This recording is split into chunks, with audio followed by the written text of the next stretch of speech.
साक्षी नावाची तरुणी जळगाव जिल्ह्यातील वरखेडी गावात राहत होती। 2 दिवसापूर्वी तिचे लग्न झाले होते। 2 दिवसाचा लग्नाचा आनंद घेत तिसऱ्या दिवशी साक्षी माहेरी आली होती। संध्याकाळी सर्व झोपी गेले। पहाटे साक्षीचा भाऊ उठला तेव्हा साक्षी घरात दिसली नाही। शोध घेतला असता पडक्या अंगणवाडीच्या ठिकाणी ती रक्तबंबाळ अवस्थेत दिसली। ते धक्कादायक दृश्य बघून घरातील सर्व लोक पडक्या अंगणवाडीकडे धावले। 2 दिवसापूर्वीच लग्न झालेल्या साक्षीच्या बाबतीत नेमकं काय झालं ते आपण या व्हिडिओमध्ये सविस्तर पाहणार आहोत। जर तुम्ही चॅनलवर नवीन असाल तर कलम 302 या मराठी चॅनलला लगेच सबस्क्राइब करा। जळगाव जिल्ह्यातील पाचोरा तालुक्यातील वरखेडी नावाचे गाव आहे। या गावात राहणारा जितेंद्र राजू राठोड वय 19 वर्ष आणि याच गावात राहणारी साक्षी सोमनाथ भोई वय वर्ष 18। जितेंद्र आणि साक्षी हे दोघे एकाच गावात राहत होते आणि दोघांचे घर देखील शेजारीच होते। 2 घरे ओलांडून तिसऱ्या घरी साक्षी राहत होती। दोघांचे वय हे कॉलेजचे शिक्षण घेण्याचे होते, पण ज्या पद्धतीने दोघांमध्ये संपर्क होता तो वेगळ्या स्वरूपाचा होता। दोघेही शेजारीच राहत होते। जितेंद्र हा आता वयात आला होता, त्यामुळे त्याची नजर साक्षीकडे जात होती। त्याला साक्षी आवडू लागली। वयाचा अंदाज घेतला तर तो आता प्रेमाच्या बहरात आला होता, त्यामुळे कुणीतरी सोबत जीव लावणारं पाहिजे होतं। साक्षी ही देखील आता वयात आली होती, पण ज्या पद्धतीने जितेंद्र विचार करत होता तसे विचार साक्षीच्या मनात नव्हते।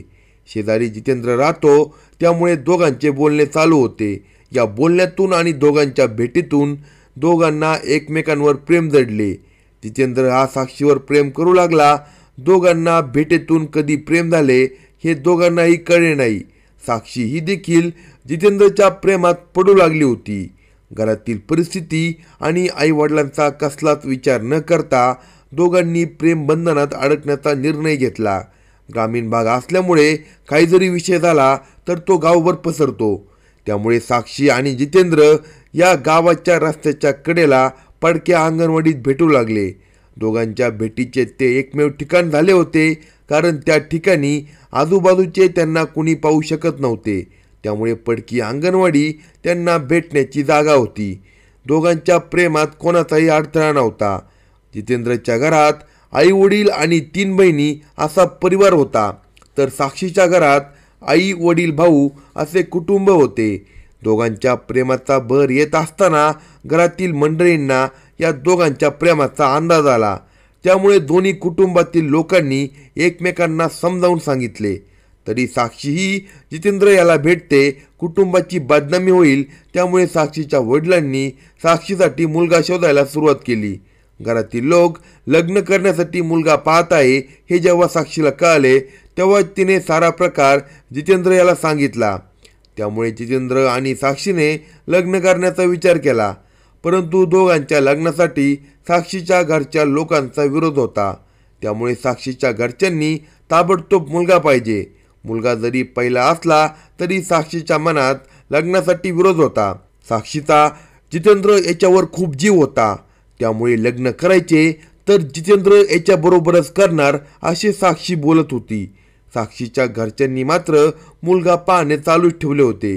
काही महिन्यानंतर साक्षीच्या घरच्यांना समजले जर साक्षीचे लवकर लग्न केले नाही तर ती जितेंद्र याच्याबरोबर पळून जाईल असे घरच्यांना वाटत होते। त्यामुळे त्यांनी जे स्थळ आले होते त्यांना लगेच होकार कळवला। आता काही दिवसातच साक्षीचे लग्न होणार होते। साक्षीचे लग्न होणार असल्यामुळे जितेंद्र हैराण झाला होता, कारण त्याला माहीत करता येत नव्हते दोघांचे प्रेम हे अर्धवट राहिले होते। साक्षी हिचा देखील दुसऱ्या लग्नाला विरोध होता, तरी देखील घरचे लोक बळजबरीने तिचे लग्न लावून देत होते। ज्या दिवशी मुलगा पाहिला त्याच्या काही दिवसांमध्येच साक्षीचा दुसरा मुलाबरोबर साखरपुडा उरकून घेतला। साक्षीच्या मनात नसले तरी घरातील लोकांच्या दबावामुळे ती लग्नाला तयार झाली। 23 जूनच्या दिवशी साक्षीचे लग्न ठरले होते, त्यामुळे लग्न करणे साक्षीला भाग पडले होते। आईवडिलांनी लग्नाची मोठी तयारी केली। घरातून साक्षी लग्न करून जाणार होती, त्यामुळे जेवढ्या काही वस्तू साक्षीला देता येतील तेवढ्या देण्याची तयारी सुरू झाली होती। गावातील तसेच पाहुण्या मंडळींना पत्रिका वाटपाचा कार्यक्रम झाला होता. काही दिवसातच साक्षी लग्न बंधनात अडकणार होती. काहीतरी मार्ग काढता येईल का याचा प्रयत्न जितेंद्र करत होता. एवढ्या दिवसाचे प्रेम हे दुसऱ्याच्या हातात जाणार होते. जर आपण काही केले तर आपल्या घरात बहिणी आहे, त्यांच्यावर परिणाम होईल. त्यामुळे जितेंद्र शांत होता. तो नुसता सर्व काही पाहत होता. अखेर साक्षीच्या लग्नाचा दिवस उजडला. 23 जूनचा तो दिवस. साक्षीचे लग्न अतिशय थाटामाटात पार पडत होते. मनात जरी नसले तरी साक्षीच्या चेहऱ्यावर हसू येत होते. साक्षी मंडपात नवऱ्याबरोबर फेरे घेत होती. जितेंद्र हा सर्व काही पाहत होता. साक्षीने जड मनाने लग्न बंधन बांधले. जितेंद्रबरोबर प्रेम केले पण लग्न करता आले नाही याचे दुःख साक्षीच्या मनात होते. लग्नाचा दिवस संपला होता. जे मनातच नव्हते ते साक्षीने स्वीकारले होते. पण जितेंद्र भेटला नाही याची तिला हुरहुर वाटत होती. लग्नाचा पहिला दिवस साक्षीने सासरी आनंदात काढला. दुसऱ्या दिवशीचा दिवस उजडला होता. त्या दिवशी साक्षी माहेरी येण्यासाठी घाई करत होती. माहेरी येऊन कधी एकदाचे जितेंद्र याला भेटते असे तिला वाटत होते. त्यामुळे तिचे सर्व लक्ष गावाकडे लागले होते. नवीन लग्न झालेले होते तरी देखील नवऱ्यासाठी ती थांबली नाही. 25 जून रोजी साक्षी माहेरी आली. माहेरी आल्यानंतर जितेंद्रकडे जायचे होते पण घरातील लोक साक्षीला सोडायला तयार नव्हते. लग्न झाल्यानंतर पहिल्यांदा साक्षी घरी आली. त्यामुळे घरातील लोक आनंदात होते. साक्षीच्या बाबतीत जो काही भूतकाळ होता तो विसरण्यासाठी घरचे लोक तिला समजावून सांगत होते. जे काही झाले ते तुझ्या चांगल्यासाठी झाले आहे. आता तुला आयुष्यात काही कमी पडणार नाही. त्यामुळे भूतकाळ विसरून जा असे सांगत असताना साक्षी फक्त मान डोलावत होती.